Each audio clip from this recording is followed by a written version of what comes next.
जैसा हमें बनाना था वो इधर बन के आ गया है। ये इतना टेक्स्ट आपको लिखना है। Write an HTML CSS template for front page having header area with left side site logo right side menu, जैसे हमने वहाँ पे स्केच किया था इसमें। तो ये लेफ्ट लेफ्ट साइड लोगो आ गया, राइट साइड मीनू आ गया। इधर जिस तरीके से हमें नीचे यहाँ पे वो चाहिए था टेक्स्ट, और राइट साइड में एक ह्यूमन बॉडी चाहिए थी, तो उसने यहाँ स्पेस छोड़ दिया है। बॉडी वो हम अपने से एडिट कर लेंगे। इसी तरह से दो बॉक्सेस कर लिए हैं नीचे और फुटर बना दिया है। तो इसको हम यहाँ से कॉपी कर लेते हैं और अपने उसमें मॉडिफाई करके देख लेते हैं। इसको कर लेते हैं, और ये जो CSS है, इसको CSS को हम अपने फाइल उसमें ले लेते हैं, इस वाली फाइल में ले लेते हैं, उसको अटैच कर देते हैं।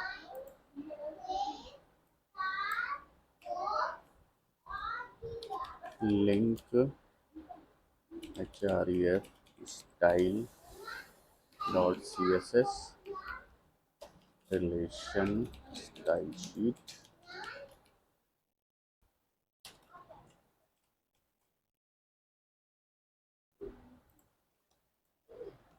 ये अपने वाले पेज पे आ जाए। यहाँ पे इसमें तो सही काम कर रहा है।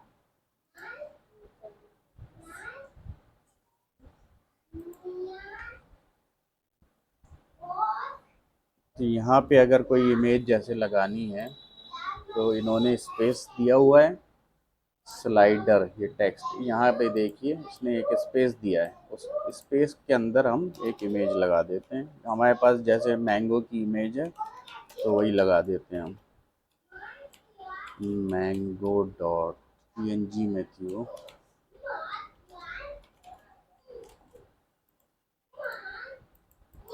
बहुत बड़ी है, इसको छोटा कर देते हैं।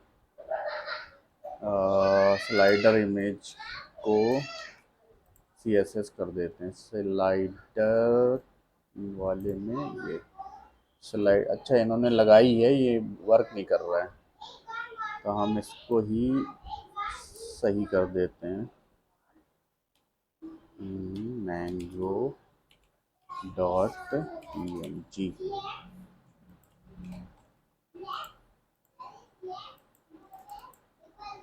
वहाँ से हटा देते हैं।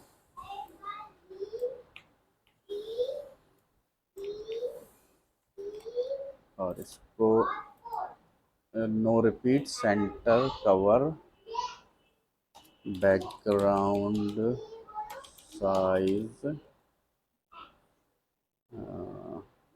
30%। बहुत छोटा हो गया। बैकग्राउंड साइज का करते हैं 60% और थोड़ा सा बड़ा कर दें। बैकग्राउंड साइज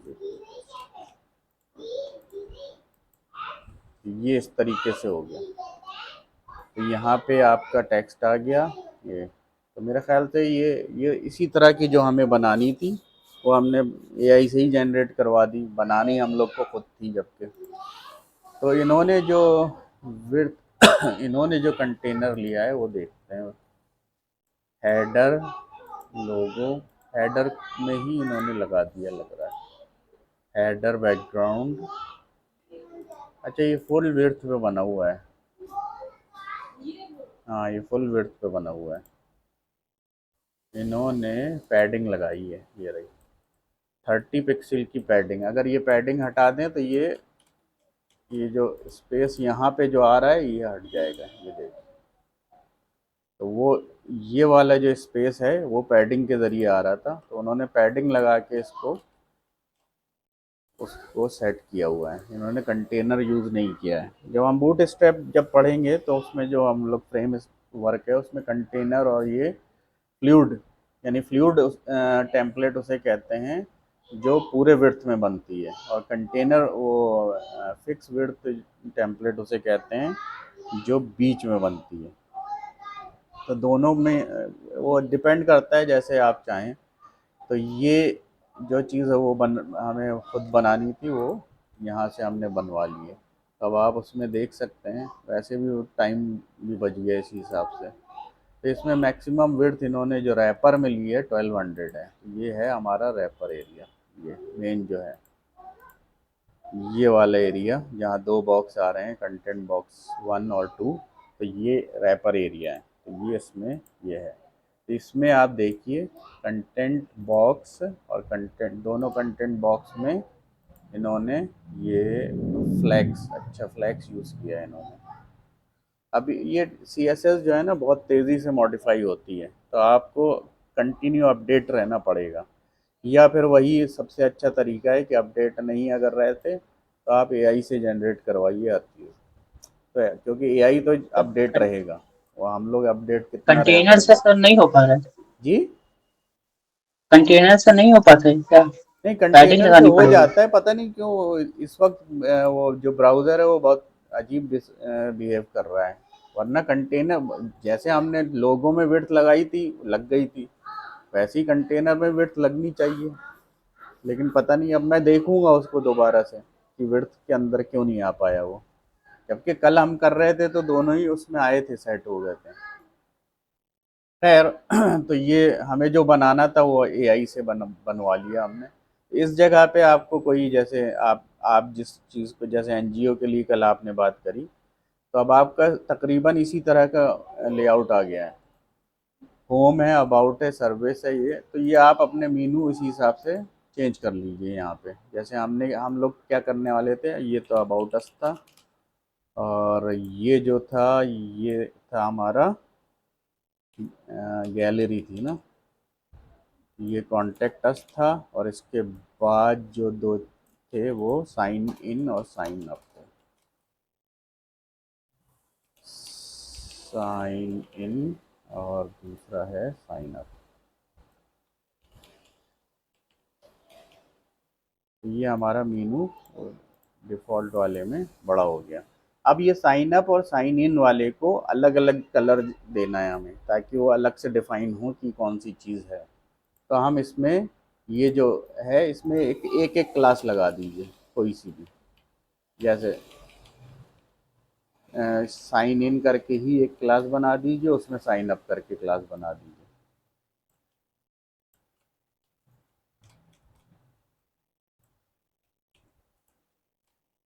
और इन इन क्लासेस के अंदर अपने जैसे वो, अब वो आप जो डिफरेंस पूछ रहे थे ना पैडिंग और उन सब में, कि पैडिंग कहाँ यूज़ करें और मार्जिन कहाँ यूज़ करें, तो अभी वो आपको पता चल जाएगा।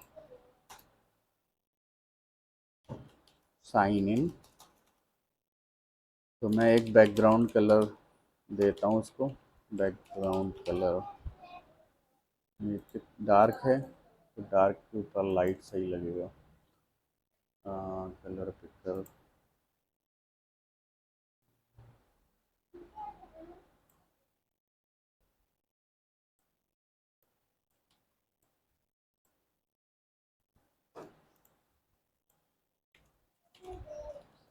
अब इसके ऊपर टेक्स्ट जो है वो डार्क आना चाहिए। अभी इसको देखिए तो आप ये सिर्फ इसके पीछे बैकग्राउंड लगा होगा ये, तो अब इसको थोड़ी सी आप यहीं पे पैडिंग दे दीजिए, तो ये थिक हो जाएगा थोड़ा। पैडिंग मैं दे देता हूँ 8 पिक्सल टॉप से और बॉटम से, और 20 पिक्सल राइट से और लेफ्ट से। तो ये इस तरीके का हो गया। ये मीनू को डिस्टर्ब कर रहा है, वो हम लोग सेट कर लेंगे बाद में। तो इसके बाद ये साइन अप पे कर लीजिए ऐसे ही।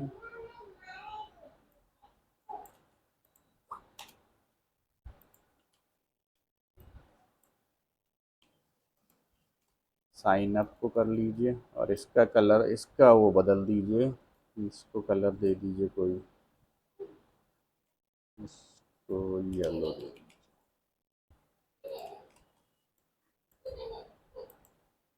तो ये कलर इसका ये टेक्स्ट क्यों लिख दिया मैंने इसमें?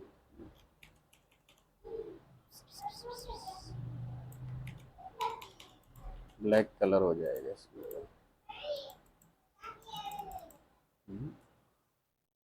ओवरलैप कर रहा है। वाइट कलर कहाँ दिया हुआ है? मीनू में ये वाइट कलर दिया है।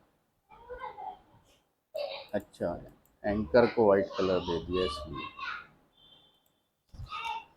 यहाँ पे देखिए इसको, इम्पोर्टेंट इम्पोर्टेंट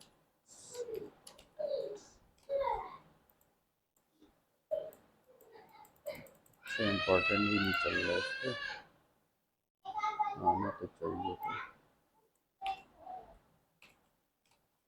एंकर को इन्होंने वाइट कलर दिया हुआ है।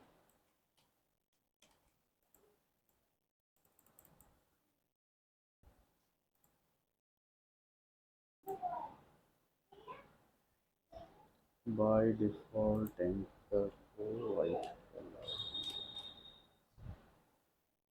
इसके हिसाब से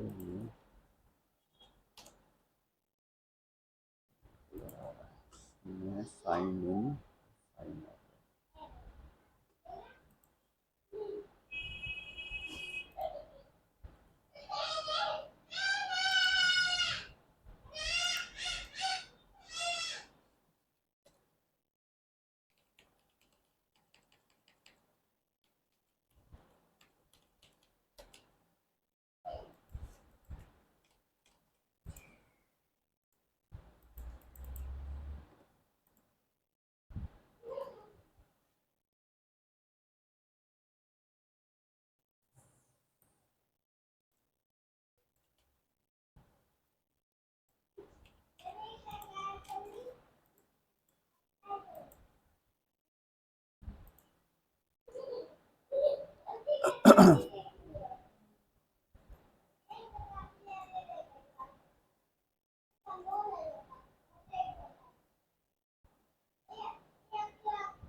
नई नई चीज़ें आ गई हैं बहुत सारी, ये सब मैंने अपडेट अपने आप को किया नहीं है। तो ये गैप, गैप मतलब है इनके बीच में गैप्स हैं, जो उसको 20 पिक्सल रखा है इसने। तो ये मीनू हम अपने हिसाब से क्यों नहीं बना ले रहे? एक काम करते हैं, ये मीनू इनका हटा के अपने हिसाब से कर लेते हैं। इसको हटा दे रहे हैं। ये हम इसको मीनू को अपने हिसाब से बना लेते हैं।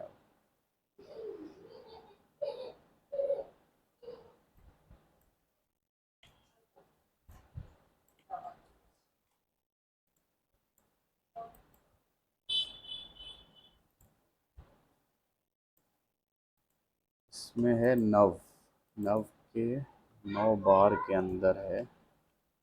तो हम जो है इसमें एक क्लास दे देते हैं, क्लास मीनू।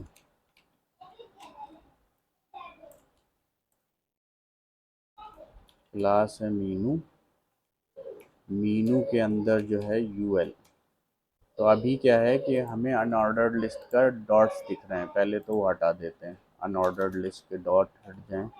तो उसको कहते हैं लिस्ट स्टाइल नन। तो लिस्ट स्टाइल नन करने पे ये जो डॉट्स हैं ये हट जाएंगे, ये हट गए।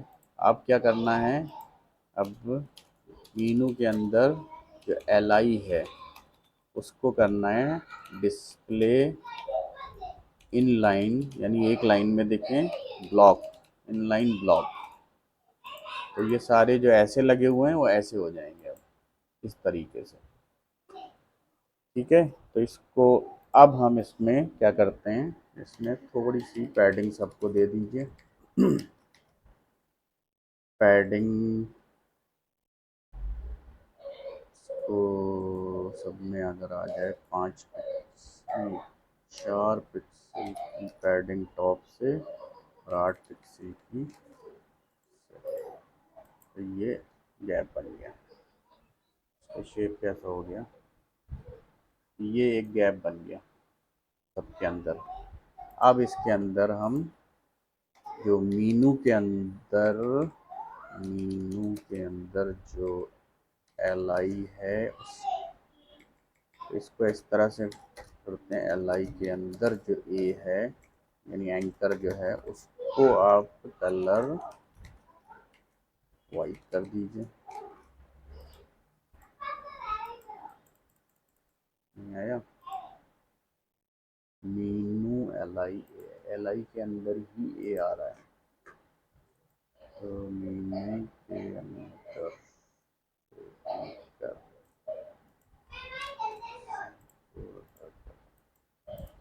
सब वाइट हो गया। अब इसको टेक्स्ट डेकोरेशन करके, टेक्स्ट डेकोरेशन वहाँ पे अंडरलाइन दिख रहा है आपको, ये जितने भी एंकर हैं ये अंडरलाइन दिख रहे हैं, तो टेक्स्ट डेकोरेशन नन कर दीजिए तो अंडरलाइन हट जाएगा वहाँ से।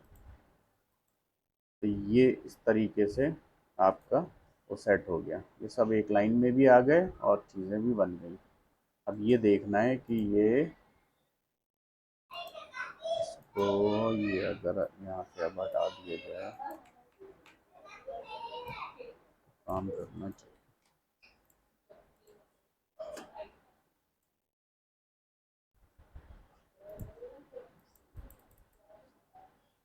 ये उसी वजह से डिस्टर्ब हो रहा है।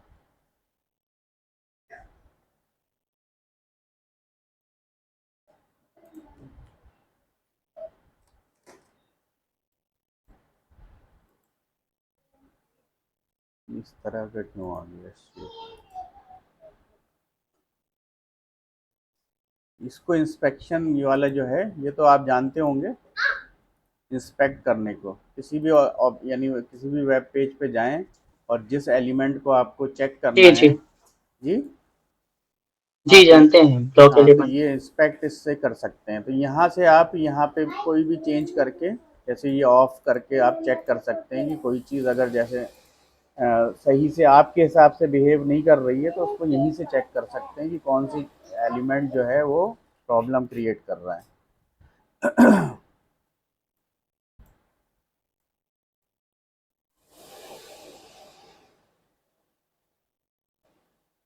ये तो जिसमें वो स्ट्राइक आउट किया हुआ है यानी वो वर्क नहीं कर रहा है इस जगह पे। और यहीं पे आप इस ये जो भी चीज़ देखना है ना तो यहीं पे कलर चेंज करके भी देख सकते हैं। इसी में आप कोई सी भी कलर देंगे तो वो चेंज होके देख सकते हैं इनका। ये देखिए, तो यहीं पे आप जिस तरीके का चेक करना चाहें तो किया जा सकता है, और उसके बाद उसी हिसाब से आप अपने CSS में जाके चेंज कर लिए। मैं इसका शेप देख रहा हूँ कि शेप क्यों इस तरह का बदल गया, इस शेप के पीछे क्या रीज़न आ गया है। इसको होना तो रेक्टेंगल चाहिए लेकिन ये शेप अलग सा दिख रहा है ना, ब्लॉक सा बन गया है ये।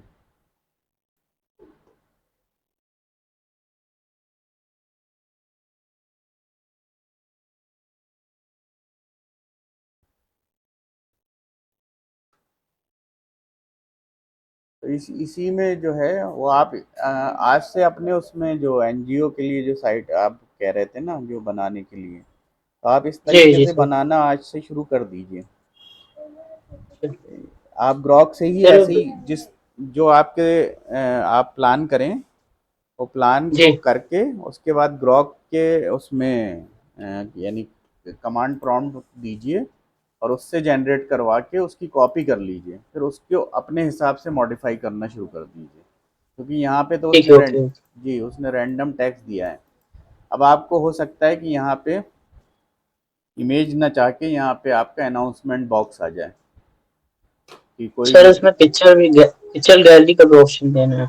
हाँ पिक्चर गैलरी का है वो तो आप ये मैंने इसीलिए यहाँ मीनू में दिया है लेकिन अभी क्या है कि पिक्चर गैलरी हम लोग उससे पीएचपी जब बनाएंगे और डाटाबेस से काम करेंगे तब उससे ठीक। जनरेट करेंगे।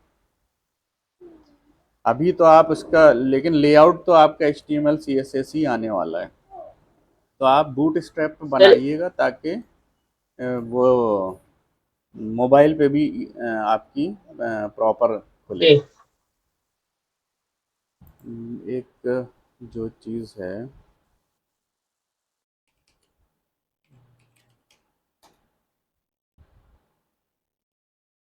ये एक हमारे क्लाइंट थे उनके लिए मैं बना रहा था। ये देखिए इसको, ये मैंने बूट स्ट्रैप पे बनाई थी। कोई वो थे, जर्नलिस्ट थे, उनकी डेथ हो गई है, उनके लिए ये बना रहा था मैं बूट अच्छा। स्ट्रैप पे। तो ये देखिए आप ये। ये सर एक वेबसाइट बनाई है आप? हाँ, ये वेबसाइट का लेआउट है। वेबसाइट यानी इसका वो भी है, एडमिन पैनल भी है। ये रहा। ये सर ऐड- बूट स्ट्रैप से बनी है? जी, बूट स्ट्रैप इस तरह का एडमिन पैनल भी है इसका। इसमें लॉगिन करके आप जब जाएंगे तो ऐसे उसमें तो एडमिन सर बैकएंड लगा, ये तो उसमें बैकएंड लगाया होगा। जी जी, वो मैंने बनाया हुआ है ना इसलिए। तो इसमें बुक्स वगैरह हैं, जैसे ये ऐड बुक करना है तो ये सब चीज़ें आप खुद बनाएंगे बाद में। तो इसी तरह से अच्छा। जब आप उसके लिए किसी ऑर्गेनाइजेशन के लिए जब बनाएंगे तो इसी तरह से बैक जी एंड और फ्रंट एंड बनाएंगे। फ्रंट एंड जो यूज़र देखेगा और बैक एंड जी जी। जहाँ से टीम काम करेगी। तो ये जो लेआउट है ना, ये मैंने ग्रॉक से ही बनवाया था, बस उसको अपने हिसाब से मॉडिफाई कर लिया। इसमें जैसे ये है, कोई बुक है तो ये बुक खुलती है। अब ये बुक इस तरह से खुल गई। तो इसी में इनकी जो इमेज गैलरी है वो भी है। मैगजीन्स, पीडीएफ बुक्स, ये रहा मीडिया, लिस्ट इमेजेस, ये इमेज गैलरी है। ये देखिए सारी इमेजेस इनकी इस तरह से लगी हुई है। अच्छा। अब ये इमेज गैलरी जब बन जाएगी, जब गैलरी यहाँ पे आ जाएगी, उसके बाद ये पिक्चर गैलरी है, वीडियो है, इंस्टीट्यूशंस हैं, ये तो इस तरह से तो अभी बनी नहीं है गैलरी उसकी। तो इस तरह से वीडियोस भी आने हैं इसी में। तो वीडियोस के लिए भी ऑप्शन मैंने दिया हुआ है यहाँ पे। तो आप भी इसी तरह का, यानी आप जो प्लान बनाएं वो इसी तरह से प्लान बना के सर जो चलेंगे। जी सर जो हम लोग प्रोजेक्ट बना रहे हैं, ये हम लोग उसी का ऑर्गेनाइजेशन ही प्रोजेक्ट बनाते हैं जी। जो हम बनाना चाह रहे हैं। हाँ हाँ, तो वही मैं कह रहा हूँ। तो आप उसके लिए एक बैकएंड तो बनाएंगे ना, जहाँ से ऑर्गेनाइजेशन अपने अपनी चीज़ों को जी अपडेट कर सके। जी जी। तो इसीलिए मैंने कहा ना, जो आप पेपर पे लिखें तो वो इस हिसाब से सोच के लिखते जाइए कि क्या क्या चीज़ें आप डालने वाले हैं उसमें। जी। तो ये वीडियो है, जैसे वीडियो का टाइटल, वीडियो का लिंक, और वीडियो यानी किस तरह का वीडियो आने वाला है। तो ये वीडियो लिंक में यूट्यूब का लिंक डालने वाले थे यहाँ पे। और सर वीडियो। जी। डोमेन के लिए क्या करना होता है? डोमेन तो आप खरीद सकते हैं गोडैडी वगैरह से उनके। वो मैं आपको एक बार जब हम लोग पीएचपी और वो करेंगे ना, तो उसके बाद एक बार पूरा डोमेन सेटअप वगैरह सब बताऊंगा मैं कि डोमेन खरीदते कैसे हैं, उसके बाद जी जी उसको सेटअप कैसे करते हैं, फिर उनमें फाइल हमारी रिफ्लेक्ट कैसे करती है। जो फाइल हम बनाएंगे वो डोमेन पे दिखनी भी तो चाहिए ना। जी। तो वही है। तो ये जो वेबसाइट, ये जो है ना वेबसाइट कोडर डॉट इन, ये मेरा डोमेन है। उस पर मैं क्लाइंट को, आबिद रज़ा बेदार क्लाइंट का नाम है, उनकी उनको होस्ट कर यानी वो दे रखा है एक फोल्डर बना के। उस पे ये सारी अच्छा चीज़ें अच्छा। चल रही हैं। इसके साथ एक डाटाबेस भी जुड़ा हुआ है, उसके लिए वो ये सारी सर्वर चीज़ें। पे आ गया है? जी। सर्वर पे है कि इनकी वेबसाइट? हाँ, नहीं, मैं सर्वर भी मैंने अपना ले रखा है। ये सारे टूल्स हैं देखिए। अच्छा। ये एक टूल है एफटीपी का, इसको कहते हैं फाइल ट्रांसफ़र प्रोटोकॉल। तो ये जैसे ये मेरे सर्वर्स हैं दो, तो उससे अगर जब मैं कनेक्ट करता हूँ तो ये देखिए, अब आप दिख रहा होगा ये कनेक्शन बना रहा है। कनेक्शन बनाते ही जी यहाँ पे खुलेगा ये देखिए, वेबसाइट कोडर दिख रहा है, जी इसी पे खुली हुई है वो जी जी। देखिए। इसी पे मैंने अपने क्लाइंट को रखा हुआ है। तो जब हम उसके अंदर फ़ोल्डर के अंदर यानी इस पे जाएँगे हम एफटीपी, जैसे फ़ाइलज़िला कहते हैं, फ़ाइलज़िला लिखा हुआ होगा देखिए। तो इसके अंदर है, ये फ़ोल्डर्स बने होते हैं। ये सारी चीज़ें आपको उस वक़्त बताएँगी। देखिए आबिद रज़ा बेदार, इसके अंदर वो सारी फाइल्स हैं जो वहाँ रिफ्लेक्ट कर रही हैं। तो ये अच्छा। ACP है, ये बुक है, बुक यानी बुक मतलब बुक, ये बुक वाला PHP जो है वो बुक्स को डिस्प्ले कर रहा है। जब मैं किसी भी बुक को पे क्लिक करूँगा तो ये बुक वाला पोर्शन यहाँ पे एक ही फाइल है, एक ही पेज बना हुआ है जो डाटाबेस से बार बार चीज़ों को उठा उठा के जब भी कोई क्लिक करेगा किसी भी बुक पे, तो ये जैसे बुक्स हैं ये सारी, तो जिस बुक पे भी क्लिक करेगा वो बुक वहाँ उस पेज पे डिस्प्ले होने लगेगी। आ रही है बात समझ में? जी सर। जी। तो इसी तरह की चीज़ें हैं, ये पेजेस हैं। जैसे कॉन्टेक्ट अस वाला पेज है, तो इसमें कॉन्टेक्ट अस नेम है, ईमेल है ये, तो जब सेंड करेंगे तो वो ईमेल चला जाएगा। तो इसी तरह की और भी चीज़ें हैं। अबाउट अस ये पेज बनानी है अभी, ये होम है। बाकी स्लाइडर हम कोई यानी इमेजेस के साथ स्लाइडर लगा सकते हैं। तो ये सब चीज़ें हैं, ये सब चीज़ें आप भी बनाएंगे जैसे जैसे हम जी। आगे बढ़ेंगे। तो आप लेआउट पे तो अभी से काम करना शुरू कर दिए कि आप उस NGO को किस तरह का लेआउट देने वाले हैं। तो उस पे आप अभी से यानी एक पेंसिल और पेपर लेके एक लेआउट पहले तैयार कर लीजिए, ताकि आपके जहन में रहे कि आप कमांड प्रॉम्प्ट पे क्या रखने वाले हैं।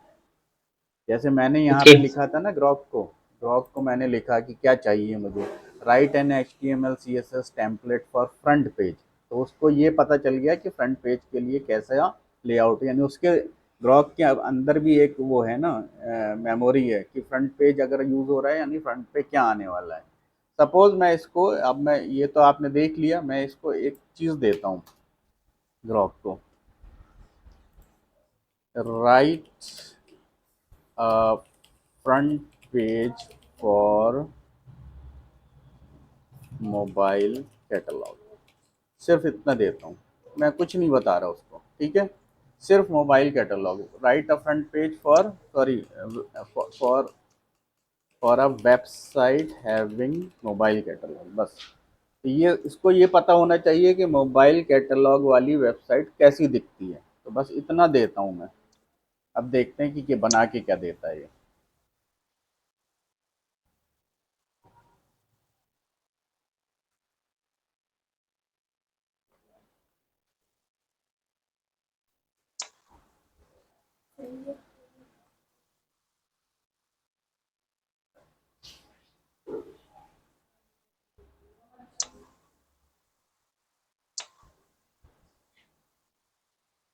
देखिए, इसने मोबाइल्स भी लगा दिए, देखिए। जी। इसका इसका मतलब है कि इसके अंदर जो ये सब असल में हम लोग खुद ट्रेन कर रहे होते हैं ना। अब मैंने एक कमांड दी, उसके हिसाब से वो उसको एक ट्रेनिंग मिल गई कि अच्छा, वेबसाइट हैविंग मोबाइल कैटलॉग इस तरह। अगर मैं इसको राइट क्लिक देता हूँ, इसका मतलब आई एम सेटिस्फाइड।